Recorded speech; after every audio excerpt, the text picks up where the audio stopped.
got a bracelet with a compass on it, so I don't get lost.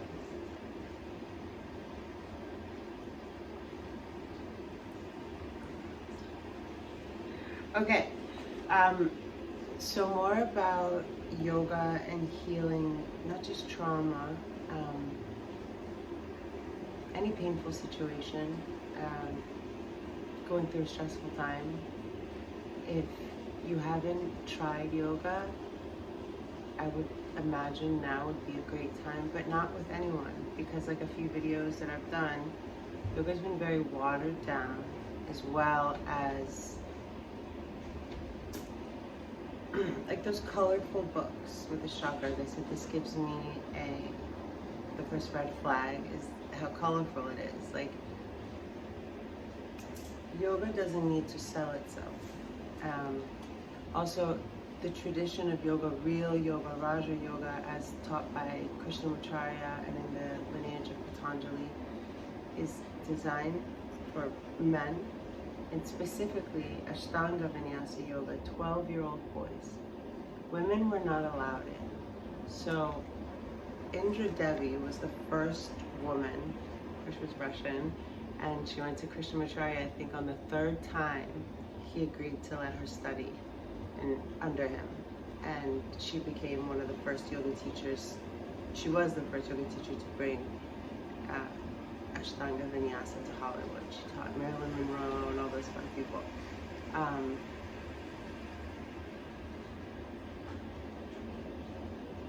Remember again, that's only the physical aspect of yoga. Yogis are not nice.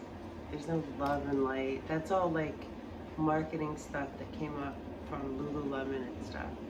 You have no idea how surprised I was as a true, real yogi when I got out here to LA.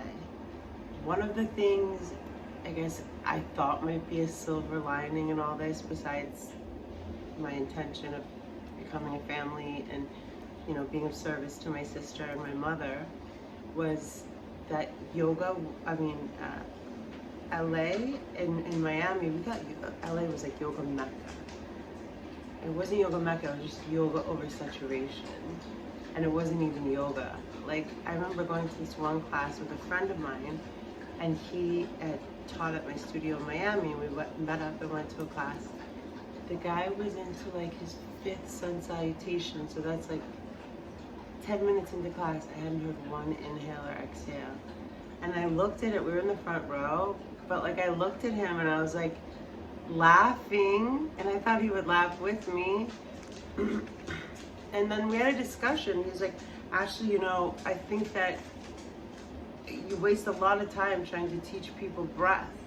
And I said, I don't care. I wouldn't be teaching people yoga if I'm not teaching them breath. So I might as well spend as much time as I can, because otherwise I'm not teaching real yoga. That's aerobics. You know, he started teaching breath. I made him. It was both of my studios. There was no bullshit yoga, as we call it. But one video got cut off when people would come with those RYT, hi, well, I need a job. They come to both studios. The RYT 200, I say, okay, come teach me a class. And they're just basic. Like, what I'm saying is that Yoga Alliance is not, it doesn't train, their 200-hour program doesn't prepare someone to go out and work with bodies in the world. If we were gonna do a program like that, it would be designed totally different. I have a lot of ideas, but anyway, that's not the point of this conversation.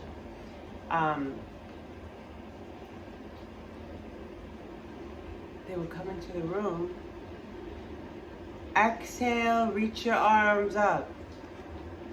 It's a shock to my nervous system. In yoga, inhales are upward and expansion. Exhales are always closing or contractions. There's very few exceptions.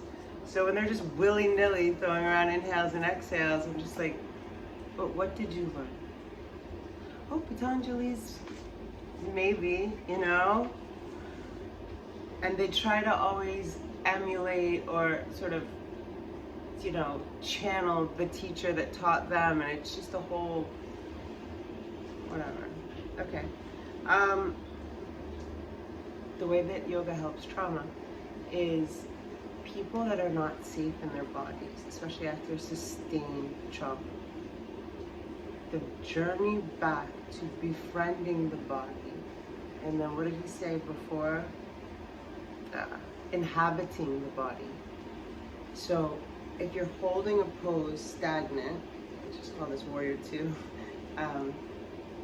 Drishti is the right hand if I'm on the right side, right? And that's it. You're telling your brain, okay, I'm gonna hold this for 5 breaths, 5 inhales and exhales. I can do that. For some people, that's a lot. And then after that, okay, I can do 5 breaths of that on the other side. This is rewiring the limbic system, the subconscious brain. This is staying safe and present for little moments at a time. And I always felt like that was, I would say, like when I could feel at least like 75% of the room breathing, just that would be accomplishing my goal as a teacher if I can get some people to consciously breathe for chunks of time and sustain that. Yeah, so forget all that. And like, you know, I've had people say to me, oh, that's not very yogi, like you're not very nice. Yogis are hardcore motherfuckers, we're not nice.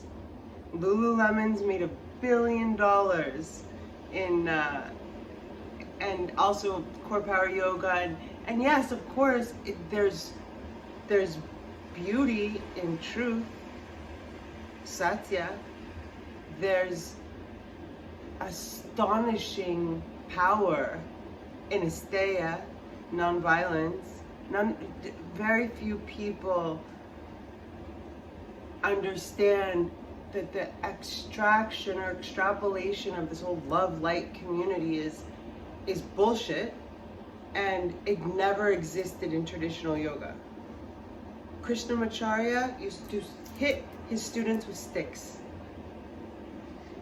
Patanjali, the founder of Ashtanga Vinyasa Yoga, the Ashtanga Institute in Mysore, India, died with a scar from Krishnamacharya doing a lecture on his chest as a punishment for not doing a backbend correctly, which is a physical thing, but it's, before it was, yoga was so watered down, it's understood that the physical was only a means to prepare us for the deeper aspects of yoga: focus, concentration, meditation. Yogis found that when they were sitting for hours on end in one position, their legs would start talking to them. As one of my first teachers, Fred Bush, said so sweetly, their bodies wouldn't shut the fuck up. So they created these poses. Krishnamacharya found sacred books, the beginning of the kind of yoga that I'm in the lineage of, Royal Raja. It's one of the 4 main paths of yoga. So the beauty is in truth. The beauty is in honesty. It's in the principles, in the yamas and the niyamas, in the philosophy, which very few people know anything about.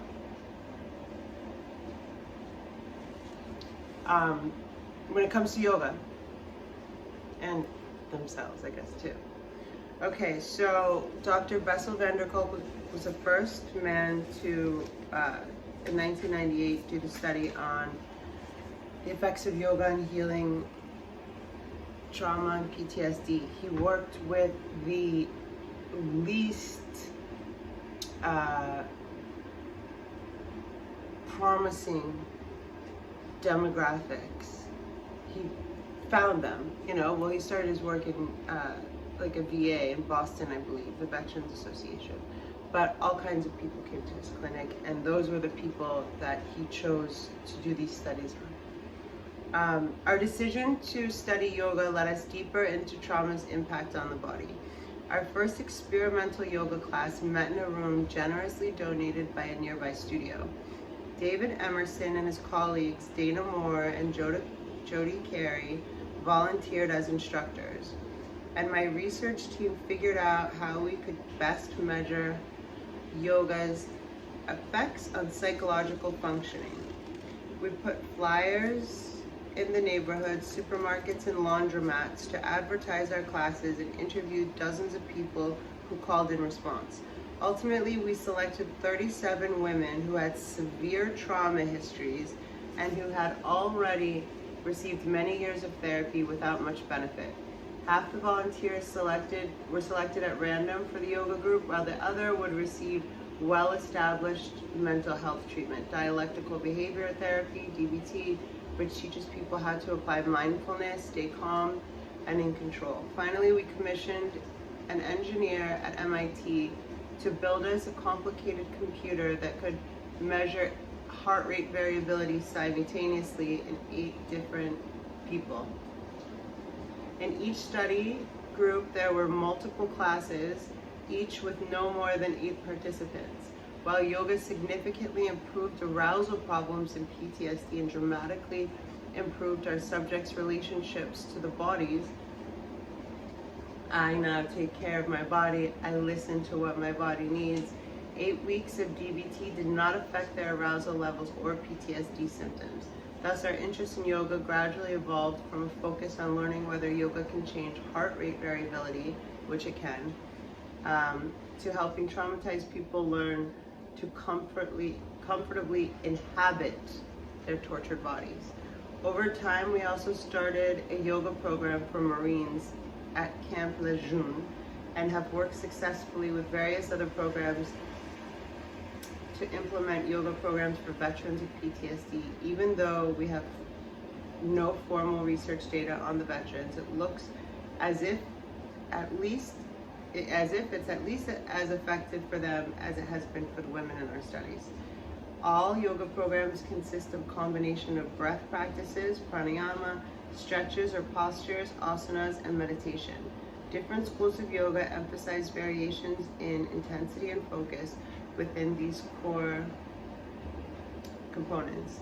For example, variations in the speed and depth of breathing and the use of the mouth, nostrils, and throat all produce different results. And some techniques have powerful effects on energy. In our classes, we keep the approach simple. Many of our patients are barely aware of their breath. So learning to focus on the in and out breath, to notice whether it was fast or slow, and to count breaths in some poses can be a significant accomplishment. We gradually introduced limited numbers of classic postures. The emphasis is not on getting poses right, but on helping the participants notice which muscles are active at different times. The sequences are designed to create a rhythm between tension and relaxation, something we hope they will begin to perceive in their day-to-day lives. We do not teach meditation as such, but we do foster mindfulness, encouraging students to observe what is happening in different parts of the body from pose to pose. In our studies, we keep seeing how difficult it is for traumatized people to feel completely relaxed and physically safe in their bodies. We measure our subjects' heart rate variability by placing tiny monitors on their arms during Shavasana. That's the end pose. The pose at the end of most classes, during which practitioners lie face up, palms up, arms and legs relaxed. It's the most vulnerable anatomical position you can be in. Instead of relaxation, we picked up too much muscle activity to get a clear signal. Rather than going to a state of quiet repose, our students' muscles often continue to prepare them to fight unseen enemies. A major challenge in recovering from trauma remains being able to achieve a state of total relaxation and safe surrender. So, yoga helps with everything, but the sustaining of present moment awareness with the breath and the inhabitation, the ability to safely inhabit and befriend, listen to your body, your hot body. Bye.